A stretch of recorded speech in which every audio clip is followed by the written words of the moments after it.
Welcome to another exciting episode of the $1 Million Peddlers. I'm Papergoy. I'm Mr-Magazine. And it's the Hump Day Happy Hour salute. And Mr. Magazine's apparently never done this before because he hit the wrong button and we almost came on late. Oh, you're fine. We were. Dawn and I were right on the same page. That is true. And today we enjoyed Ohishi Japanese whiskey. I'm beginning to sense a pattern here. Well, I don't believe it's anything different from the last 5 weeks. And I want to give a shout out to a good friend of the channel. You know what we could have been doing if we hadn't gotten jobbed? No. It is a thrift battle today on Prime Time After Ours with the Family Flips, who we lost to, unfortunately. Oh, man. Playing 2 Aussie thrifters. Then again, that would be a long night for us. So, well, give me 24 hours in advance. I'll buy some pressure washers so I can win. Oh, hell. A shot across the bow. And we've got some people in the house. Well, first off the box, it's not Papergoy, but it's Paper Time Machine. Nice. We got Michael running second place. The lovely Dawn's here, like always.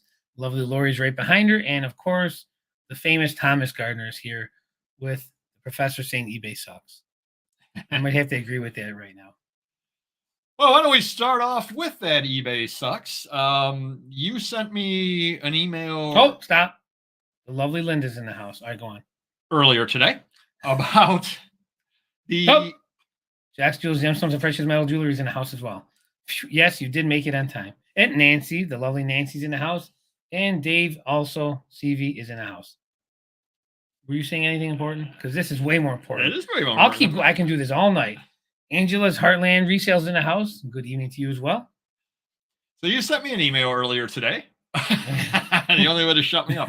About the eBay winter update. And you asked me if there's anything in there you need to know. Yep. And good friend of the channel, Auction Professor, was not happy. And I know a lot of people out there are laughing right now because I know a lot of our viewers watch Don. And he went on about an hour-long rant, basically calling it a money grab. Okay. And I don't think anybody who's been around eBay for a long time should be overly surprised by that.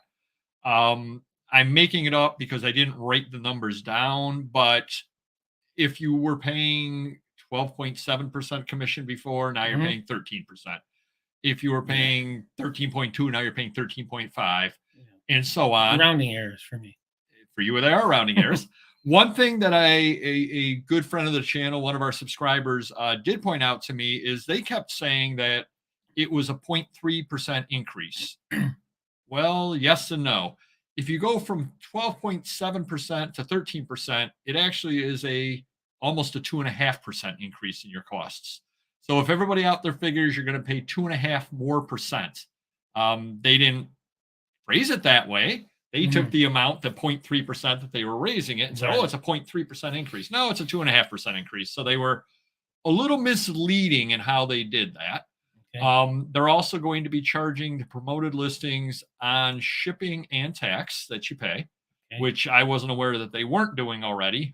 So it's going to cost you a little bit more. So that's going to cost a little bit more money. I do free shipping, so any promotions that I happen to do, it's going to hit me on the sales tax portion of it. Okay. You will get, if a buyer pays and it says, oh, cancel my order, which happens occasionally, you will get the full amount back of eBay fees, including the 30 cents extra. Okay. So that is a small positive. And you will also get, if you do a partial refund, they were saying you get a prorated portion back, whereas in the past you weren't getting anything back on that. So It's got a little bit of positive in it with a little bit of fees back, and it's got some negative in that the fees are going up, which, again, it happens. Unfortunately, it wasn't as bad as it could have been, I guess, is really what I take out of it. I kind of expect them to charge more. I mean, how does that compare to, say, the post office when they raise their standard? It's got to be the same range, I would guess. Yeah, probably a couple percent. Yeah, every time. So it's death by 1,000 cuts. Is so if someone grosses 100,000 in sales, they're going to be paying an extra 2,500 to eBay. A year. Yeah. Okay, so I mean, it is what it is. I mean, it sucks. Yeah. But what are you going to do about it? I mean, there isn't a lot. I mean, I guess if everyone raises their prices 2.5% or 5%. Well, but that was sticking that exact thing. I said everybody's going to raise their prices, but then the other thing is eBay makes more money when you do that too because they're a percentage. So you got to raise it 5% maybe to compensate to make up put a little bit extra money in Right. your pocket. Yeah. Exactly. So that was my takeaway from the whole thing. It's not as bad as it could have been. It's not as bad as they have been in the past, but it was a negative overall. Yeah.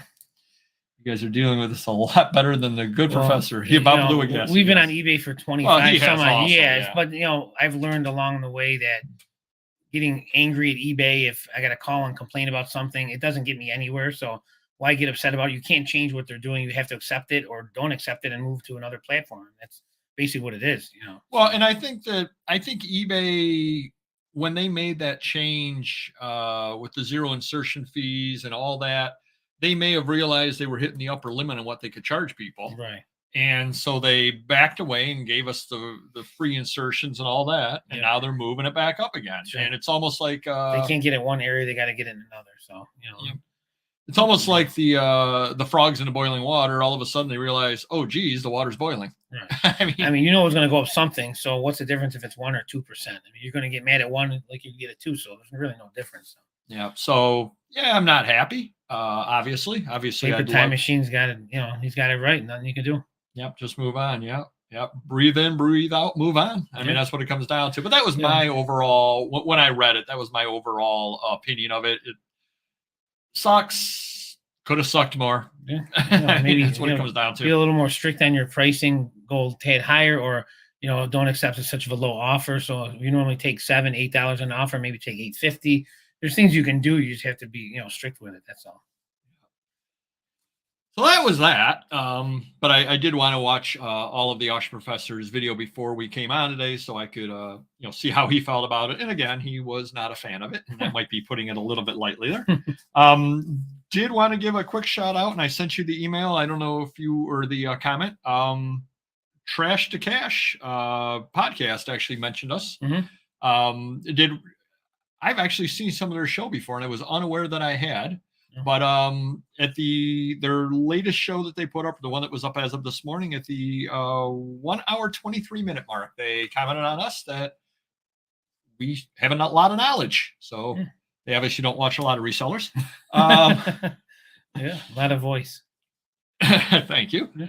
So how's everybody's sales out there, and any buys or sells? You were telling me before the show your eBay sales are not very good. Yeah. Well, I think they're not good for different reasons, though.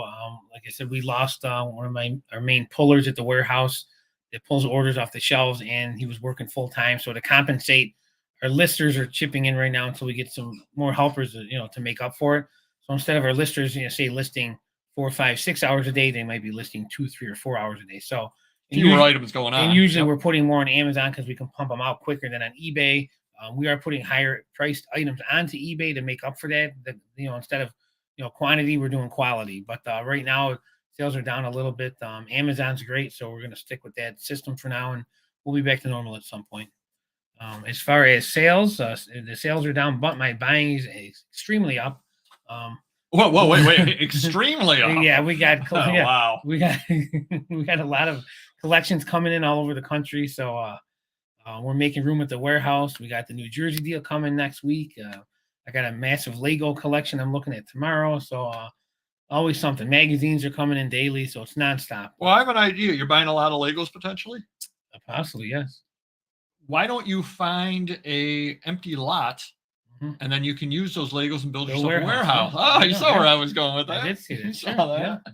Never know. Union Pacific bulletins and newsletters. I can't find on eBay or Google any suggestions of where to comp. What years would they be? And I would tell you what I would price them at. It'll just weed out some more of the smaller sellers. No loss for those in it for the long haul. Just adjust pricing accordingly past the issue on the buyer standard business. Yeah, absolutely true. And very rarely, well, actually, this was huge news. I just read, and I'm going to mess this up because I read it this morning and I didn't really read about it much in depth, but there are going to be some changes with the post office, and I'm going to screw this up so you can look it up yourself. But basically, there's, I believe there are bills going through Congress to make it so they don't have to fully fund the retirement. And when the retirees are able to go on the federal system, Medicare? Mm-hmm.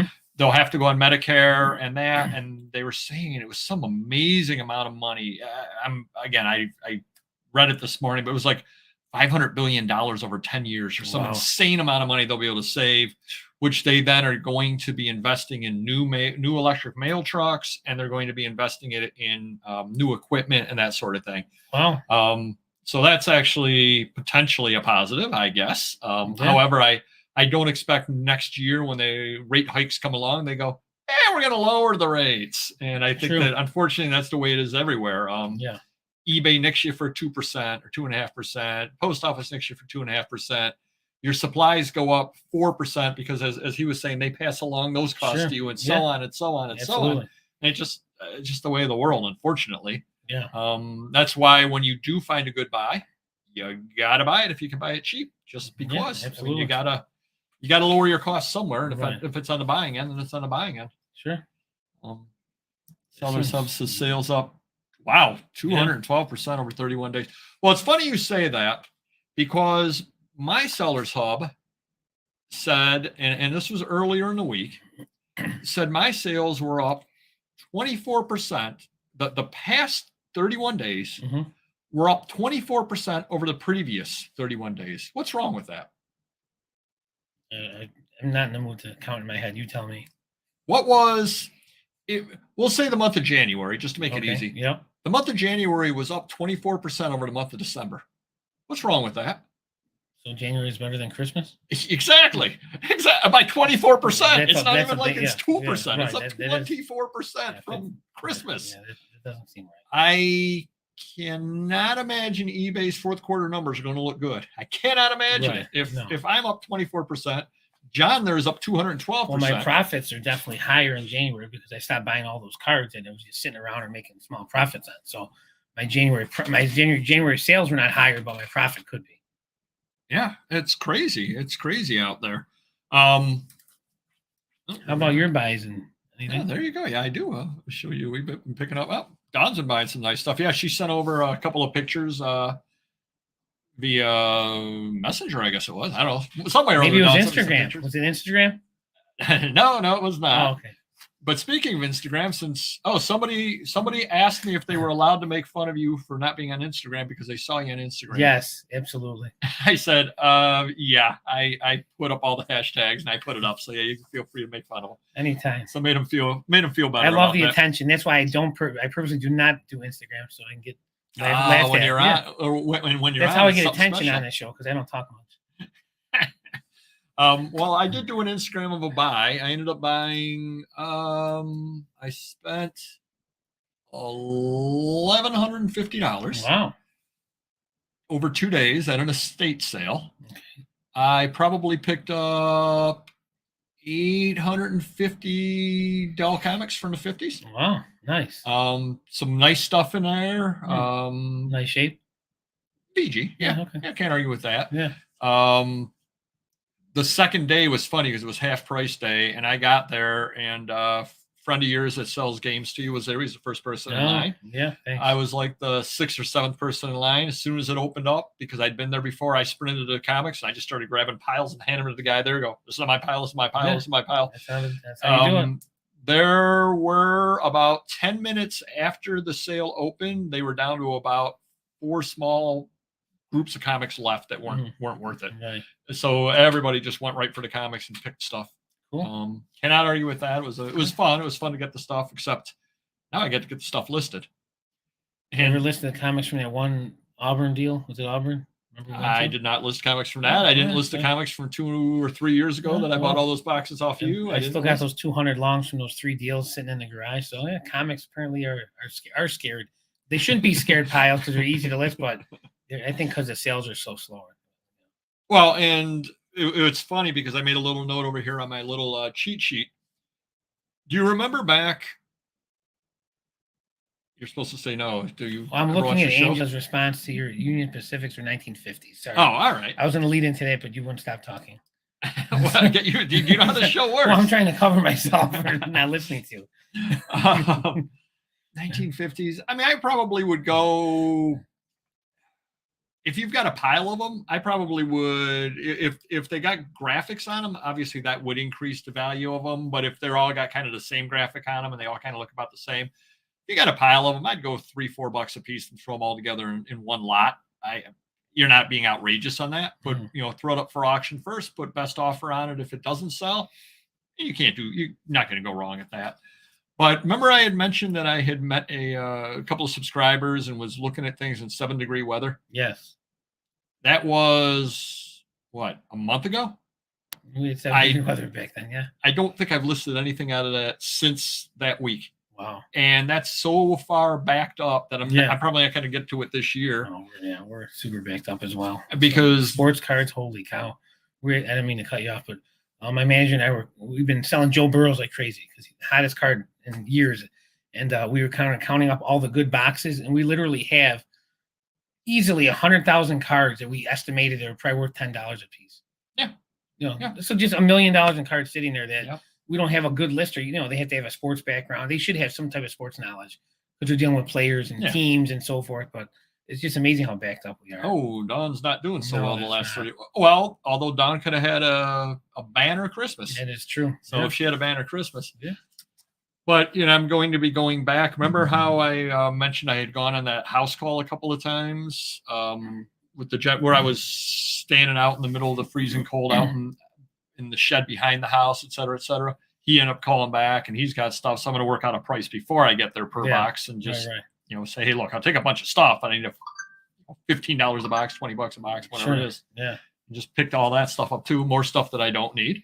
Well, I feel being backed up, like we always talk about, we've enough stuff for years, but like I'm buying good stuff and I'm being cheaper now because I really, in my head, I don't care if I get it or not, even though it's good. I have better stuff sitting or in corners for a year, so like I don't care. So I'll make a lower offer, and 9 out of 10 times I'll get it anyway. So I'm actually saving some money storing the stuff. Oh, Linda's doing well over the last 30 days. That's good. Nice. Good to hear. That's actually good, though, too, that apparently eBay's dashboard is positive to people because everybody kind of knows right off the top of their head. They do look at it and at least have an idea how their sales are going. So that's a positive, at least. Trina's got a question for you. Yep. Millionaires, eBay has lots of problems. Yes. I am new and I hesitate to start a store on eBay. What are your thoughts of eBay? I think you have to start a store. I don't think there's any way around it because I think that if you put the stuff up for auction, but what I would is I cut myself off there. What I would suggest, that's a first. What I would suggest is listing stuff at auction because that's the only way that you can list stuff to start with. But list whatever, 10, 15 items, how many ever you're allowed, and get those listed and up. And keep relisting them as you're listing more stuff. Once you get to a critical mass of some kind, say the lowest store level is 250 items, work yourself up to having 100, 125 items, something like that are like rotating into auction, and occasionally one will sell. Then start your store.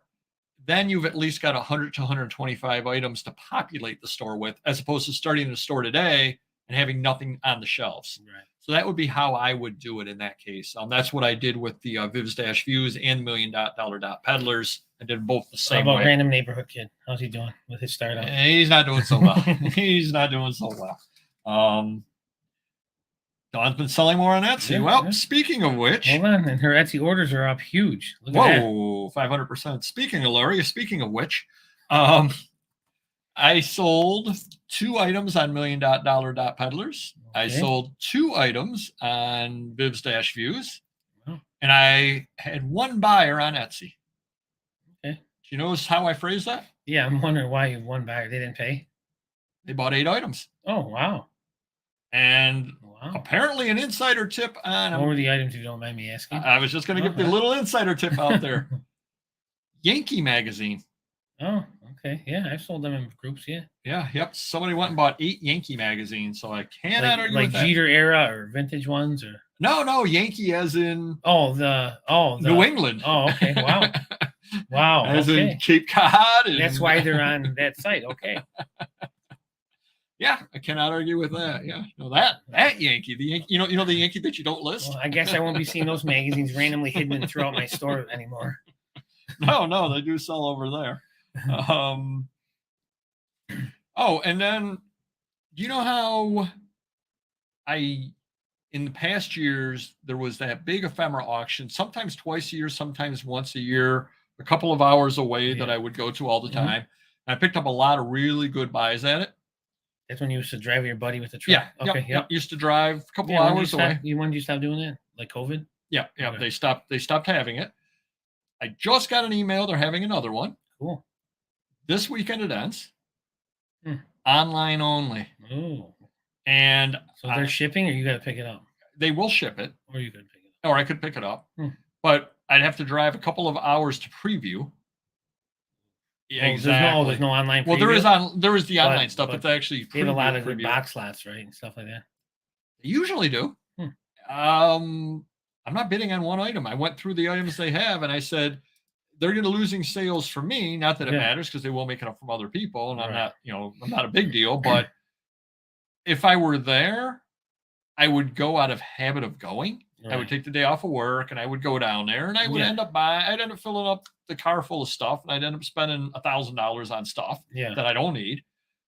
Because when you're there in the heat of the moment, right, you're like, you that's don't want to go home empty-handed for 4 hours round trip of driving. Well, it's also, that's an okay lot, and I guess I could bid on it. I guess I could bid on it. But there was nothing that jumped out at me to have to pay shipping and to be excited about it. It was like, I could take everything there. I could take or leave. If I were there, I would be taking a lot of it. Yeah, I guess if, say you bought 3 boxes worth, you could afford to pay the shipping, and that's fine. But say you buy 25 boxes, then you're going to have to drive down because you don't want to pay a few $100s. Yep. So all I thought of as I sat there, I said, should I try to sing? No, please. Saw a dead head sticker on a Cadillac. I said, don't look back. You can never go back. Okay, yeah. Notice how I made it like a rap reggae there at the end? Moving on, Linda's thing about going back to Etsy. Or crossing to Etsy.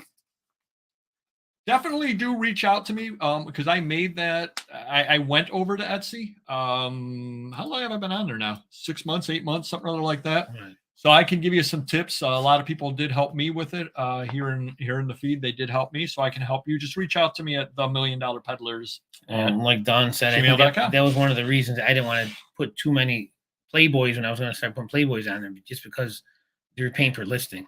Yep. And my lister could list 2,000 in a week if she wanted to, and then all of a sudden we're selling 2 a week. Just like that adult site we spoke about. Yeah. If I was paying $100 a month, selling nothing. So. Yeah, if 2,000 we'd be paying $400 a week. Yeah, Etsy where are you going? Yeah, exactly. Yep. And everybody out there, do reach out to us at the $1 Million Peddlers at gmail.com. And be sure to hit the like button, like Linda said. After you hit the like button, reach out to us. Because Mr. Magazine and I are having a powwow about the channel. I just learned when President's Day is. Is it President's Day? It is President's Day. I just found out the date of it. So nice. I penciled that right in, even though you told me 6 months ago. We'll be having some hamburgers sitting. Right, anybody can come meet us over at the hamburger joint. Was there a time we figured on yet or no? I don't even know what time the hamburger joint opens. Probably be after they open. Probably 11, 12 o'clock. I would think so. Yep. So we're going to talk about the channel, direction we want to take it. For all we know, we could be a cooking show. We might be an auto repair show. Probably won't be a home repair show. No. It probably will not be one of those. So hold on. Is this my buddy, the bandit? It's my buddy, Joe Ignizio. What's up, pal? Nice. Trying to see if there's anything else. Remember how I had mentioned that until this past week with those comic books that I hadn't been to any estate sales? Yep. So I reached out to a friend of mine to ask him. He's actually been driving over to Buffalo and Utica for estate sales. Wow. So Utica's about a 2-hour drive and Buffalo's an hour drive. So he's had to go an hour to 2 hours away to be able to find anything. That's how bad the sales have been around here. And again, you're in that position where you're kind of forced to come home with something, With that, definitely have to. Oh, I almost had a really good sale today. What happened? They retracted their bid? I had do you remember the Christmas card that I had up in the Bolo video that sold for $150 or something like that? Yeah. So I had some other Christmas cards up as well, same artist, and I was asking $175 a piece on them. A person made me 6 offers of $100 a piece. Oh, nice. I had 6 of them up, and I said, okay, that's a little less than I like to take, but they're buying all 6. I'm going to make money on the deal. I'm happy with that. I was at my day job.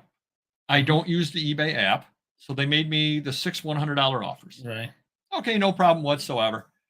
we'll say they made me the offer at 10 o'clock in the morning. I get home from the day job. I got a whole bunch of work to do over here. It's 1 o'clock. I take my lunch. I said, oh, let me accept my offers. Right. I accepted the first offer, accept the second offer. As I'm accepting the third offer, buyer wishes to cancel. Oh, geez. I accept the fourth offer. Buyer wishes to cancel. So as fast as I was accepting, he was canceling. Wow, that's bad timing. You should have made that left turn at Albuquerque. Do you know why he canceled? Because you didn't respond fast enough. No, he bought by mistake. Oh, all 6 of them. All 6 items. Wow. He had to go and make a $100. He had to literally go on 6 different items and make an offer on it, but he bought all 6 of them by mistake. It's tough. It's hard to do. I'm not the kind of person that generally reports buyers. Yeah. I reported them. Yeah. I said to eBay, I said, this is ridiculous. And I did. There's nothing you can do about it either. No. Yeah. But, I mean, I did ban them, of course. Sure. Did block them. yeah. But it's like, send me an email and say, don't take those offers. Right. I'm sorry, I made a mistake. I don't want these items. Yeah. Rescind your offers. There's any number of things you can do. Yeah. But to put the offers in, let them linger, let me Right. accept them. It's a lot of extra work on my Yeah. part. Right. If you don't want them, just send me an email and say, I don't want those offers, just decline them. Okay, fine. I got no problem at all doing that. Mhm. But bought by mistake. I accidentally hit $100 offers on 6 consecutive items. Remember the guy that said he had his phone in his back pocket and he bought something? So somehow and paid. he clicked through in his back pocket. Like that's like magician stuff going on there. David Blaine. And I know a lot of people talk about the sell similar button, and you end your auctions and you sell similar, you relist them in order to get sales. Mm-hmm. I didn't do it today, but a lot of times before the show, I don't want to get into any heavy lifting. So what I do is I go into some of my older listings and I revise them. I change a keyword. I do this, I do that. Yeah. 5 to 10 a week, I probably change a little bit on. 2 of those sold. So I think even just, nice. I don't think you even have to go through the whole thing of ending them. I do believe that even just revising your older items will give them some traction, because again, 2 of them sold. Right. That one of them been on since 2010. Nobody had wanted it in 12 years. I did a revision to it. It sells a week later. Could it have happened? Yeah, it could have. But hold on, unlikely. newsflash. Among greatness. Greatness has entered the building once again. Hey, Primetime. How's it going? We're talking about you in the thrift battle. Should have been us. Yeah, we was robbed. Bad memories. We was robbed. Yep. Rematch. Oh, there was another. This is going to be breaking news to everybody out there. There was another eBay glitch. Wow. Shocking. I know. That's shocking. But they seem to have finally repaired it, but it took about a week from the repair. And I don't know if anybody else noticed this. You and I are both set up to give automatic feedback to people. Yep. It was not giving feedback to people that made multiple orders. Oh, really? Yep. It would look on the side. It would say, I forget what it says, ship, but no feedback left or something like that. Right. And I clicked on it, and every one of those was people that had done multiple orders off of me. Now, I went back today, and there haven't been any new ones, but you may want to take a look. If you do have it set up to automated, you may have a backlog of people there that never got feedback from you because they bought multiples and you invoiced them together. Wow. Okay. So a glitch, but they seem to have fixed it. Good. I once bought 2,000 antique fire extinguishers through my phone. Wow. I bet that's sitting up on your mantle. Another thing, did you notice? Have you been printing your eBay lately?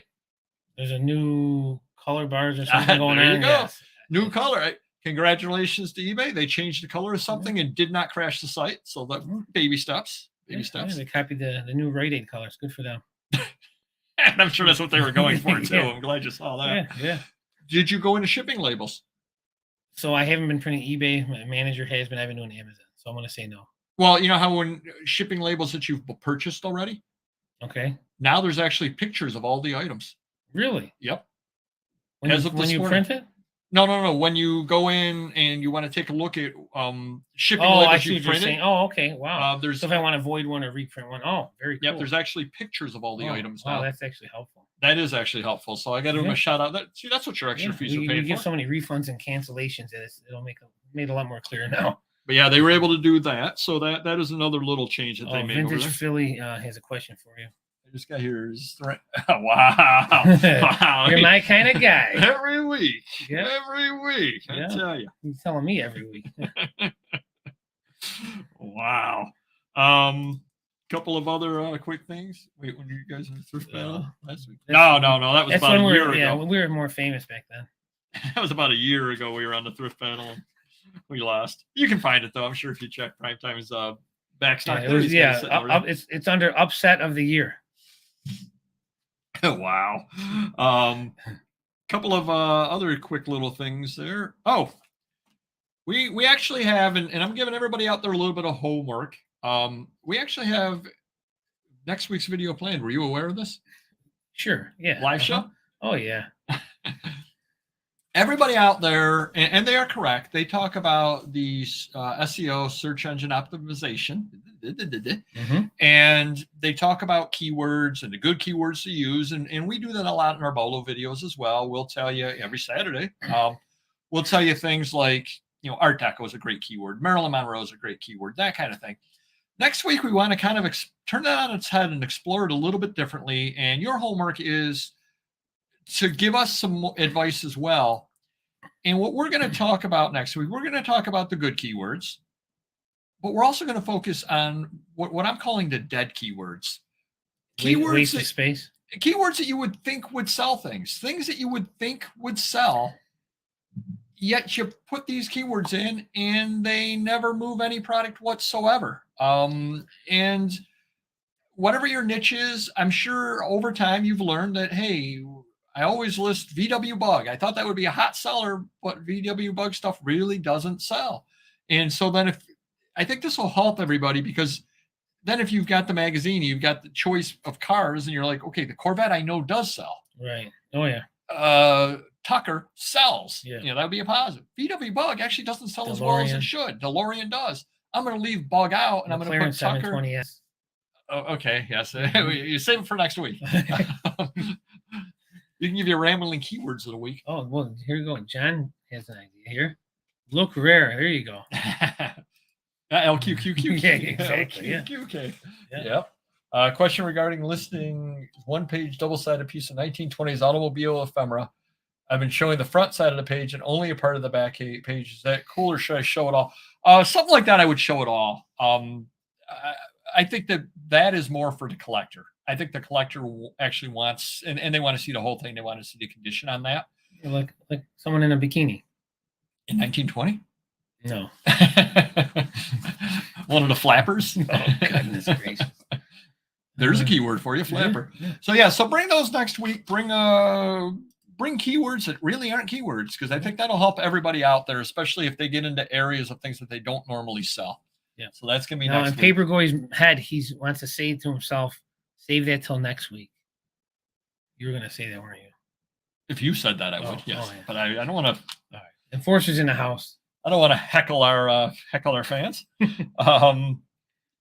Talk amongst yourself for a minute and see if there's anything else. What we talk about?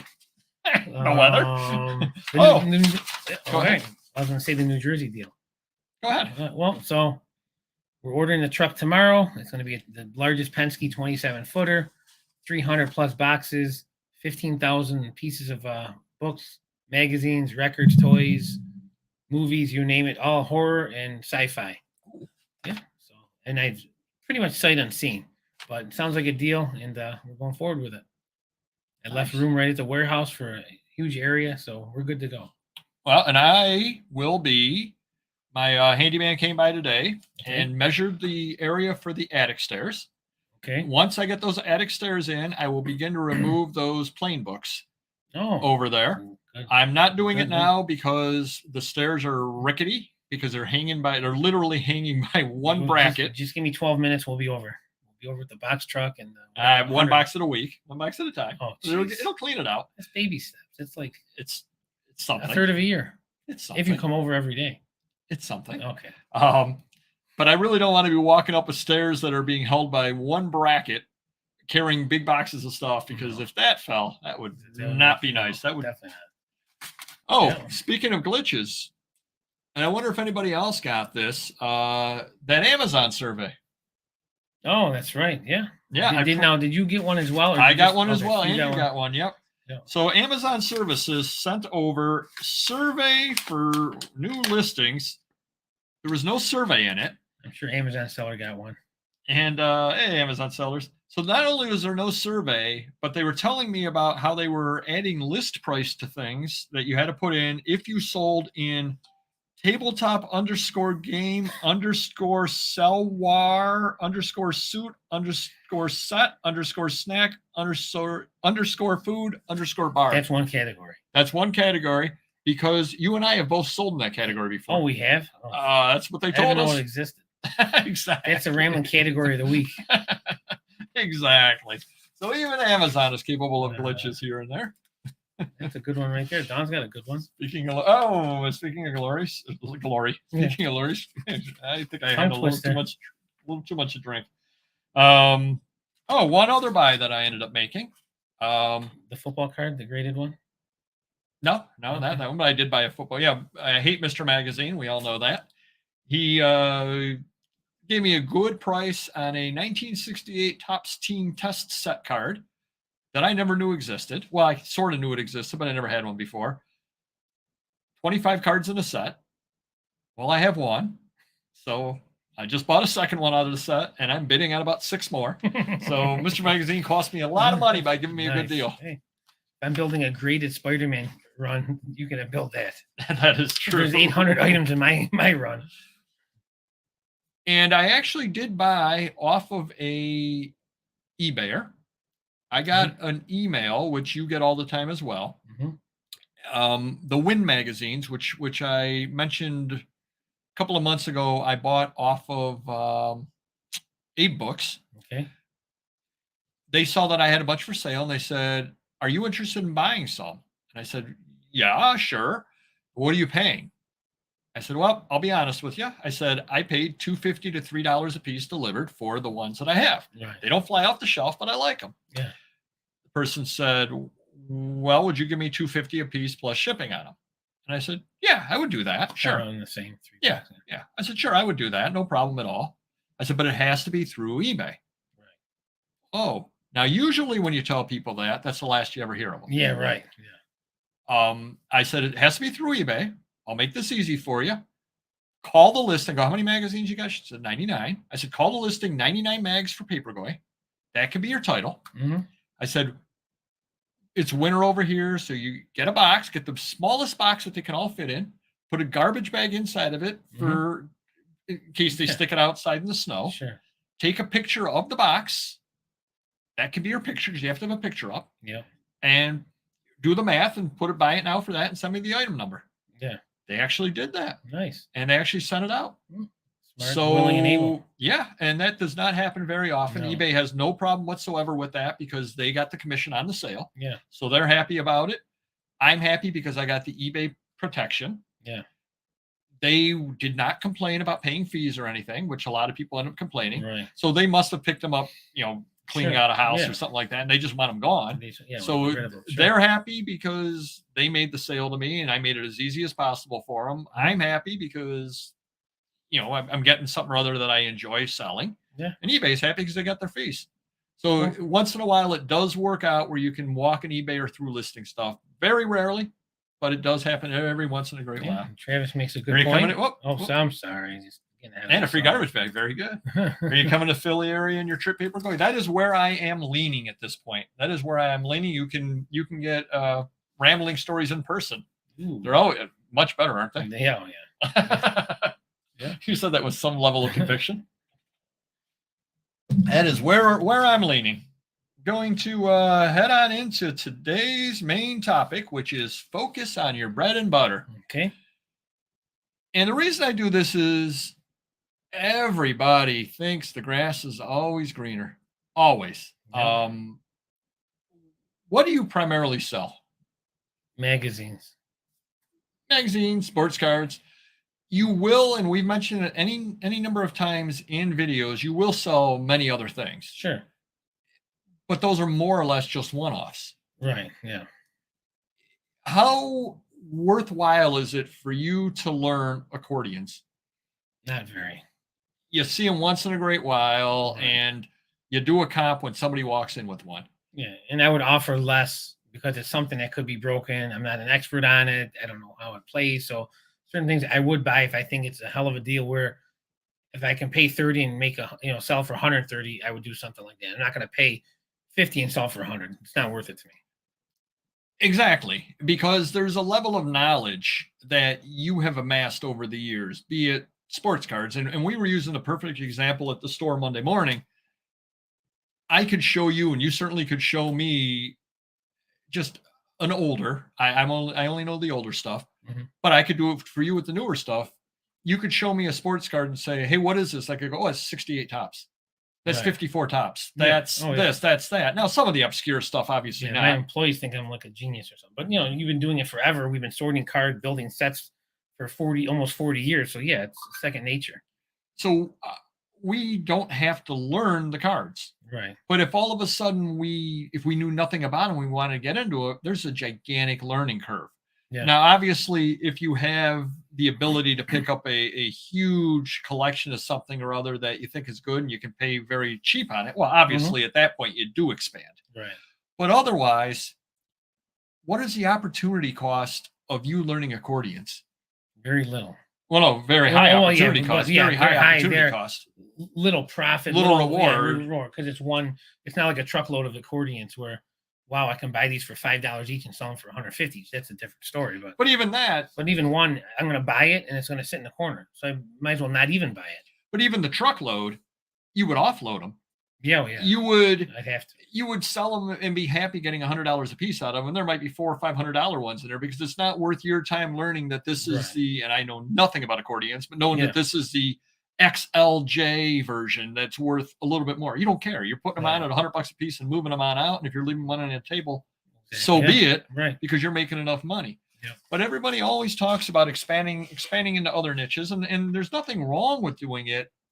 But if you're making a lot of money in what you're doing already, if you're doing well in what you're doing already, unless you really like that other niche, you're spinning your wheels a lot of the times. Yeah. And again, it's different if you have an incredible deal. It's different if it's something you've always wanted to get into. It's different if it's something like, I'll give you the perfect example. I don't sell sports cards. I collect them. I don't sell them.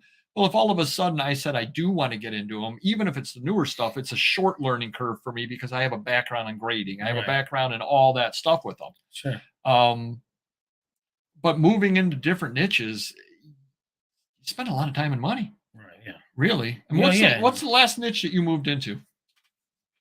I mean, would you consider graded comics, graded man? Would you call it? You sell those already, though. Yeah. So it's grading's a whole different ballgame, but still. What have we moved into? Pretty much the same stuff. I mean, that's what it is. I mean, I've gone away from records. We really don't even buy records anymore, just because it's more of a headache. Even though it's profitable and we make a lot of money selling the records, it's more of a headache. The condition, we get a lot of return. You see the returns. Our highest return by far, it has to be records. Well, the other thing too is with the records, you've got you visually grade. But you've got to visually grade the record. You've got to visually grade the cover. And a lot of questions along the way that you may not think about listing. That's only come up, hey, like you said, the dead wax area or the inner sleeve. Is it an original inner sleeve? Things like that we don't know, and it's not worth us knowing because we're selling it for $7. Does it have the inserts, the poster, the this? Does it have the hype sticker on it? Does it have? Is the spine split? Well, I don't know. It was listed 7 years ago. It's on the shelf now. I got to go pull it. For a $5, $6, $7 sale, which our average record probably is close to $10, but we sell. That's a lot of work. Yeah, it is a lot of work. Yeah, and unfortunately, it's not. We can't end them in bulk on Amazon, so we deal with it.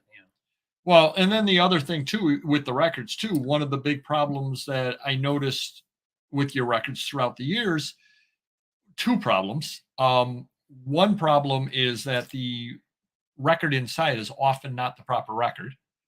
because the lister doesn't always check that all the way. Well, it could be the right artist, and they just assume that's the right record when it could be an Elvis Volume 5 when Volume 3 was on the cover, whatever. Well, that's always a problem too. Yeah.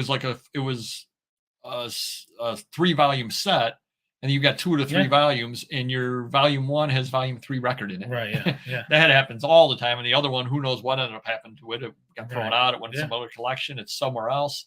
And then the other problem is, especially on Amazon, is you've got, the Cleveland Orchestra plays Chopin, and then you're looking at it classical, and does it have the right conductor? Does it have 5 matching, lines? Yeah, definitely. So that's a whole nightmare area for itself. And I know because I tried to transition into records a little bit in 2019. Well, it's funny, I think your buddy Joe just came in yesterday.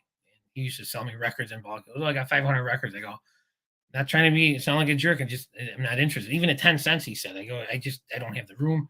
We'll never sell them. I go, I apologize, but we're just getting out of records. It's not worth it. If you came in with 10 Mint Beatle records or something, right, yeah, different ball game. Yeah, no break. I mean, I do buy anytime I'm out at a sale and I've got time.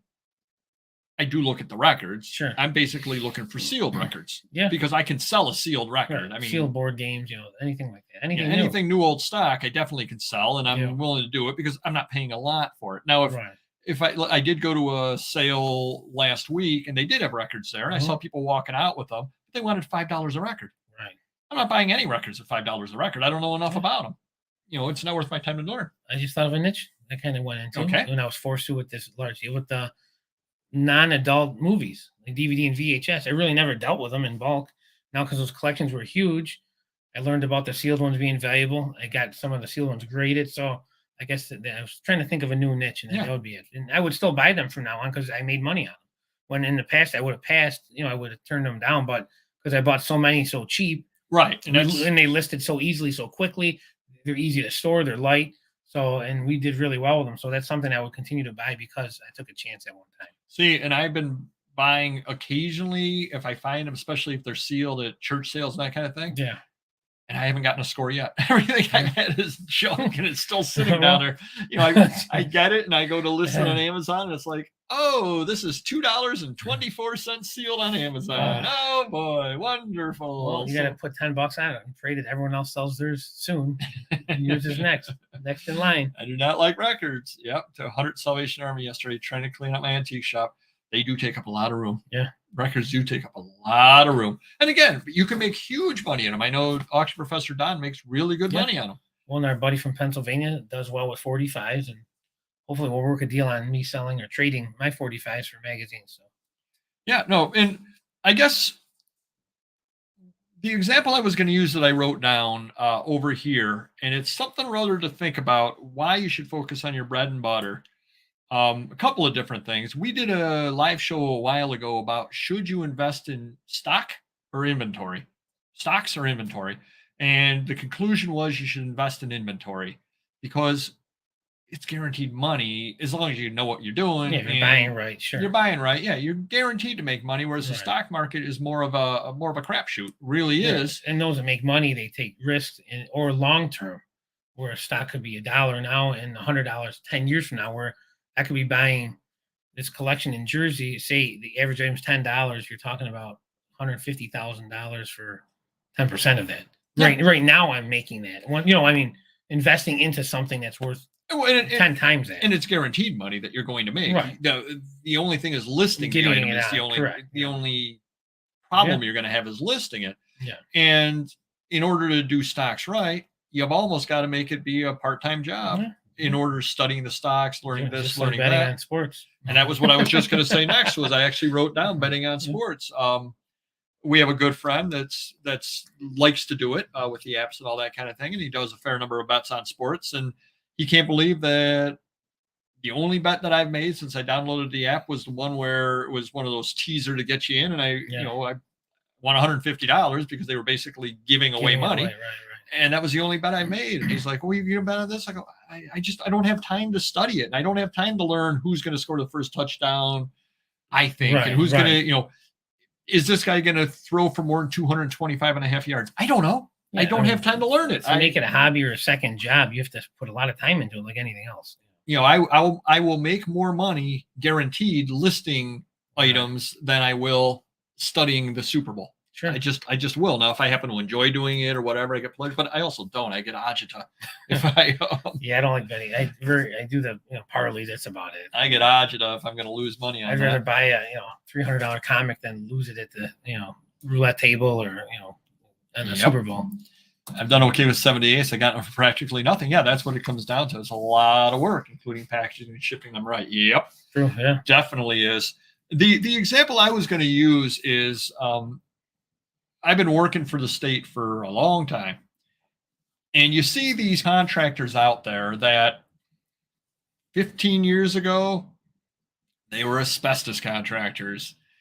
Then they were lead paint, what do you call it? Remediation contractors. And then they were doing energy audits. And then they were doing, and now they're doing geothermal. And they're always into whatever the hot new thing is. And all they're doing is chasing the quick buck because nothing worked. Oh, there's too many regulations in asbestos. I'm going to get into this. Oh, I can't find the guys for this. I'm going to get into this. I'm going to get into this. And they're always chasing the quick buck. Whereas if they had taken the time and invested into the business in asbestos, they'd be making money in asbestos. Right. But the grass was always greener. There's always a quick buck out there. Oh, there's a government program out there for energy audits. There's this, there's that.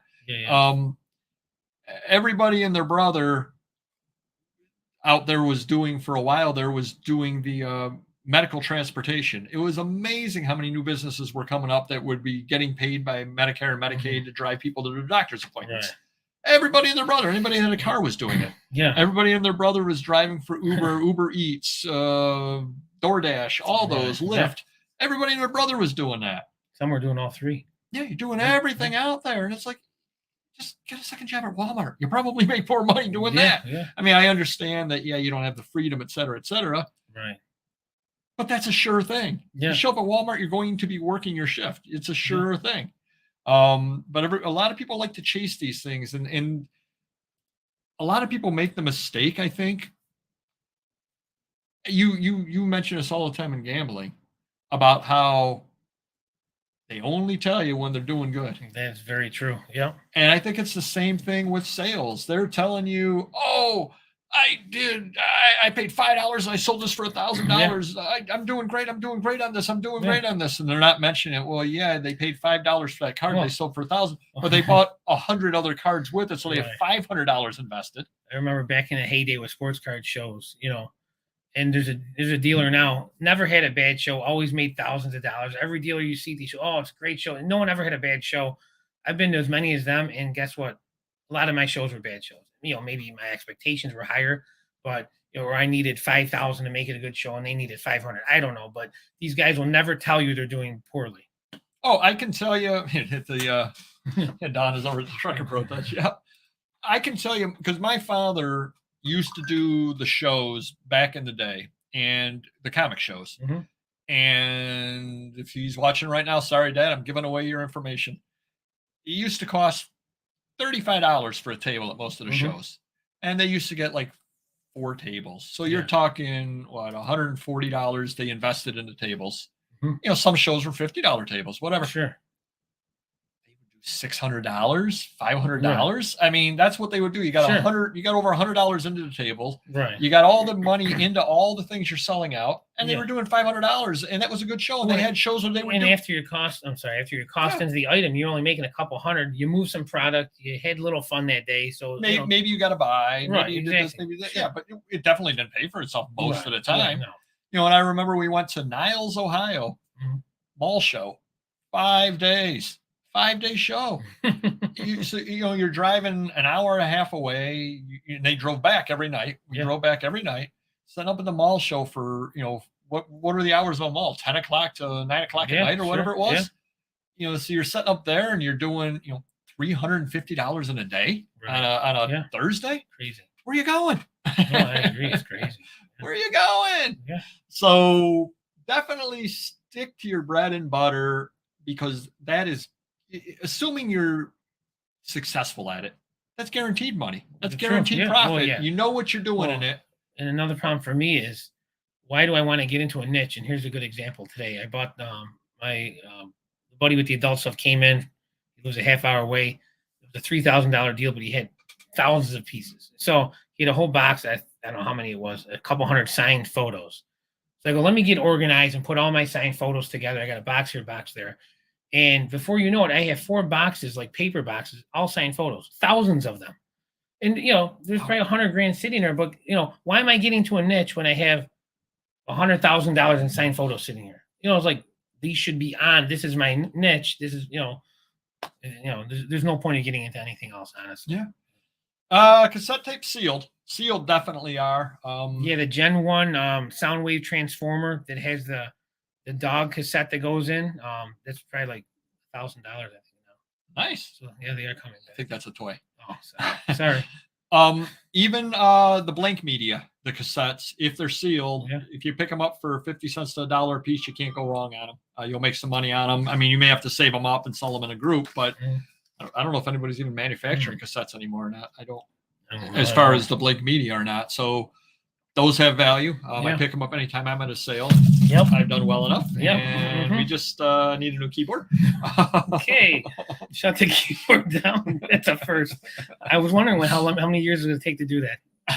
Nice. 1.5, 2 years. Anybody not paying attention? It looks like an expensive keyboard.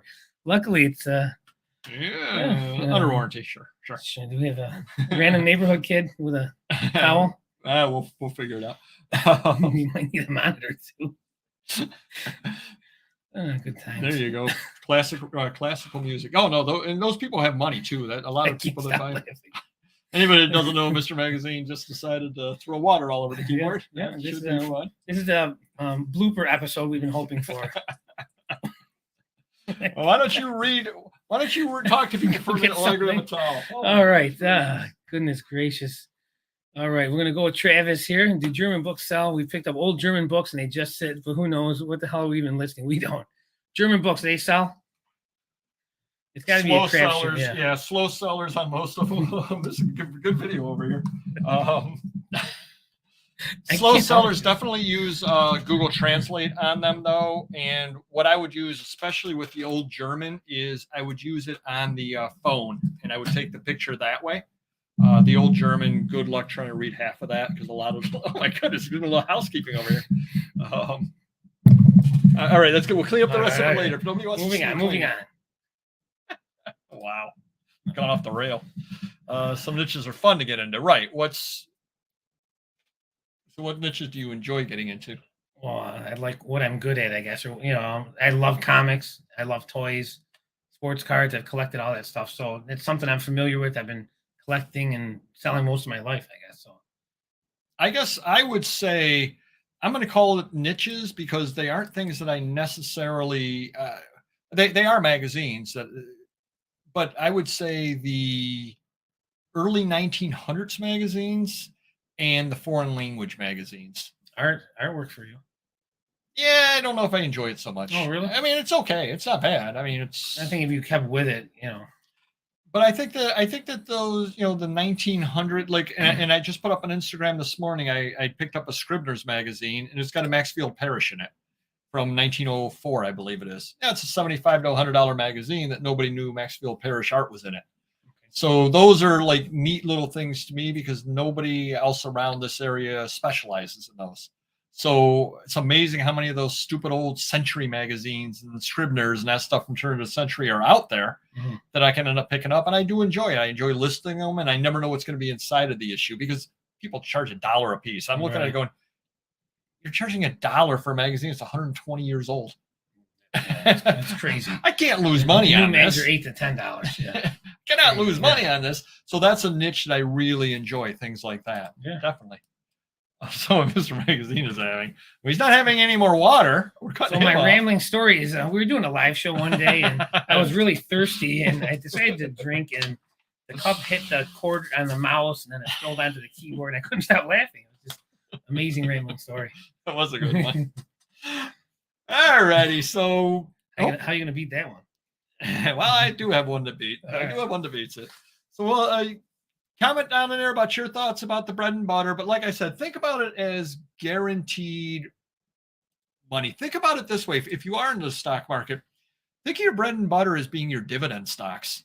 Really, that's a good way to think about them. Yeah. They're your dividend stocks. They're always going to be paying you back. Sure, you can speculate on some hot new stock and I'm going to buy a box of the hot new cards and hope to pull the, signed Joe Burrow rookie card out of it. Hey, great. Yeah. Take your chances on that stuff. Have your fun with that stuff. But the dividend stocks are the ones that are going to pay you in the long run. You can't lose money. You can be conservative. You'll do well with your dividend stock. So that's your bread and butter. Yeah. And you'll end up rich or well off if you stick with that long enough. Yeah. Speaking of Burrow, my friend who we call Brown, he's bringing in a Burrow Prism Silver rookie. They used to be worth like $100. Now it's like $1,000. Wow. He sat on it. He knew what he was doing. I do not cut magazines apart to sell ads. I don't. I'm not averse to it if it's a wrecked magazine. I just don't have the time. That's really what it comes down to. For me, 2 reasons. One, I bought collections of ads over the years that I've never listed, so I probably have 5,000 ads sitting around with backers and stuff that I paid next to nothing.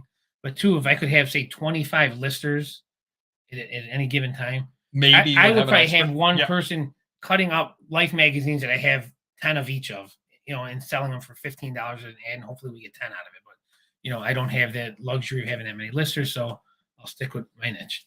Yeah. So think of it that way. And I wish I had thought of that earlier, but yeah, your niche is that's your dividend stock, and you'll do well enough with that. Speculate on the other stuff for fun, but don't expect that it's going to pay all your bills.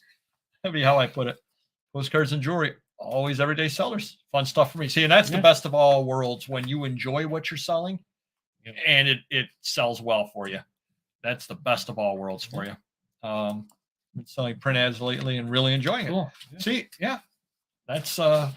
that's the way to go. And enjoyment does pay obviously we're all doing it to make a few bucks, pay our bills. Yeah. None of us are doing it out of the goodness of our heart. We're not. We have reasons for doing it. We got bills to pay. True. Keyboards to buy, various things to sit there and do. But yeah, so if you enjoy selling it, that's all the better. I'm going to in a second. Nice. Ooh, what? Yeah. Thanks to you guys. I picked up 4 copies of George magazine. Oh, $3 each the other day, including the first issue. Nice. Very cool. Nice. Yeah, very cool. Good to hear. Good to hear out there. I'm going to head on into the rambling story of the week. What'd you do Sunday? You had more fun than me. I worked. You had more fun than me. This is going. I did work. Okay. And I called you. You told me what happened, but I called you for a reason. Okay. I don't remember. I wasn't. But I think I relaxed most. I worked from like 2 in the morning until like noon or something. All right. Sunday was a busy day for me. Mrs. Papergoy had to work. And I knew she had to work going in. So I said, Sunday, I'm going to list a lot of stuff. I'm going to accomplish a lot of stuff today. I've got Monday off of work because I'm burning days off of work. It's going to be a really good weekend of listing. Friday, I went to the estate sale, bought tons of comics. Saturday, I went back to the estate sale, bought tons of comics, went to a second estate sale. Next thing I knew, the day was over. I didn't list a lot. So no problem. Sunday and Monday, I had 2 full days of listing all set. Okay. I wake up, come downstairs Sunday morning. House is 66 degrees. I usually keep it at 69 nice. I come downstairs and it's 66 degrees. And when I came downstairs, I said, something feels a little off. It feels a little cold down here. Mm-hmm. That's why I looked at the thermostat and everything like that. So I called my heating guy at 2:30 in the morning. And I said, we're at 66 degrees. What's going on? Hey, whatever. So I said, I wonder. And we shot videos that morning. Yeah. Sunday morning. That's right. Yeah. So I went outside and I looked before I came over. And there's a vent on the outside of my house because I have a high efficiency furnace. Nice. And I'm bragging. And there's ice all over the vent. And I said, I bet that's what the problem is. So my guy ends up calling me back and he says, short-term fix, you can take the top panel off the furnace and that'll circulate with the air in the house. So you'll be able to have your furnace working.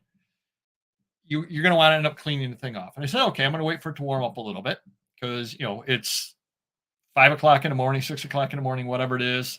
Yeah. And it's 8 degrees outside and it's dark outside and the cops are going to get called on me if I'm working in the back of the house. True. Meanwhile, this is going to be a long rambling story today. Have you ever, Rambling book. what do you do with bacon grease? Throw it out. I put it in the garbage. You put it right in the garbage? Yeah, I don't think you're supposed to put it in the disposal. You're not supposed to put it in a disposal. Nope, Yeah. nope. So we had bacon grease from the other day. Well, I was looking around for a can to put it in. Okay. And I said, I can't find a can. I said, I don't really want soup, but I'll make soup and use the can of soup. Okay. So I made some soup, ate some soup for breakfast, Okay. heated the bacon grease up, poured it into the can, Okay. and threw it out. So now it's there. All right. Of course, when the wife gets home, she said, why didn't you just scrape it into, because it was dried up. Why didn't you just scrape it in there? And I go, true. Because I made soup. Yeah. So that wasn't a good start to the day.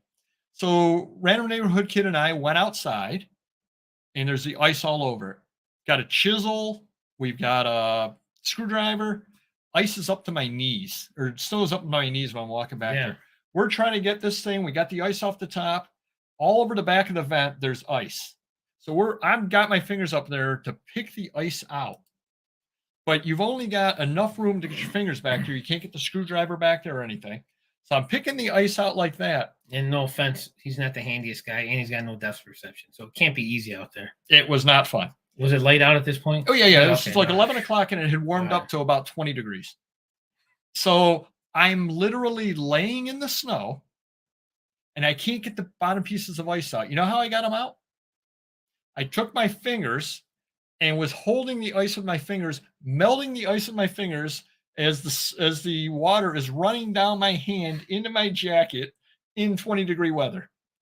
And meanwhile, because I cleared out enough of the vent, it started venting carbon dioxide, I guess, right into my face when I'm sitting there. So I'm there off to the side trying to breathe. But you know, when it's 20 degrees out, you can see your vapor, so your breath. Yeah. So I'm breathing and I'm going, is that my breath or is that the vapor from it? So I'm here like this trying to get that. Finally get the whole thing. My pants are soaked. Finally get the whole thing. My wife comes home. You should have had random neighborhood kid film it. That would have been great. We were trying to find a lighter, anything. Couldn't find a lighter. We don't have a lighter in the house. Finally got the whole thing. Mrs. Papergoy comes home and says, why didn't you boil some water? Genius. Genius. I said, you can never go to work on a Sunday again. Yeah, exactly. Yeah. So that was my Sunday, laying outside in 20-degree weather, holding pieces of ice until they melted. Do you know how fast ice melts with your fingers in 20-degree weather? I don't think fast. No, you would be right. Yeah. You know how long this job took? An hour. I'd say at least an hour or two. I got nothing listed that morning. Wow. So that was my Sunday morning. Yours was better. I can almost guarantee it. And if it wasn't, I feel really bad for you. And that was one doozy of a rambling neighborhood. Really, that's a record. Rambling book. You needed a Dead tauntaun. Yeah, right. I get that reference. Yeah. So hopefully the furnace problems are taken care of.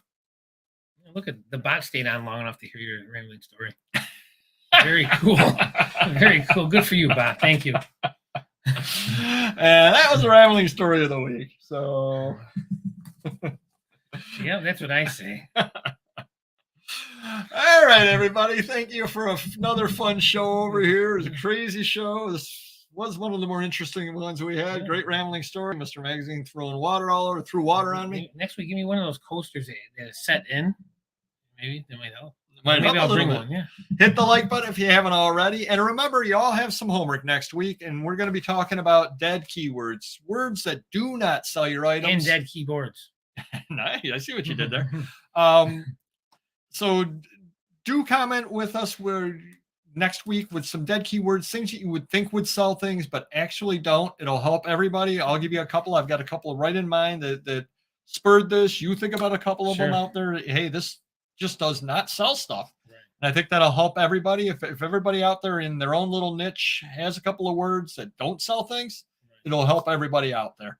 I knew you guys were inflating your views with crazy bots. Oh yeah, you know how much it costs to hire those bots to come through? They're not cheap. They are not cheap. They're about the same price as a keyboard. All right, everybody, hit the like button and we will see you next week. Take care. Bye-bye.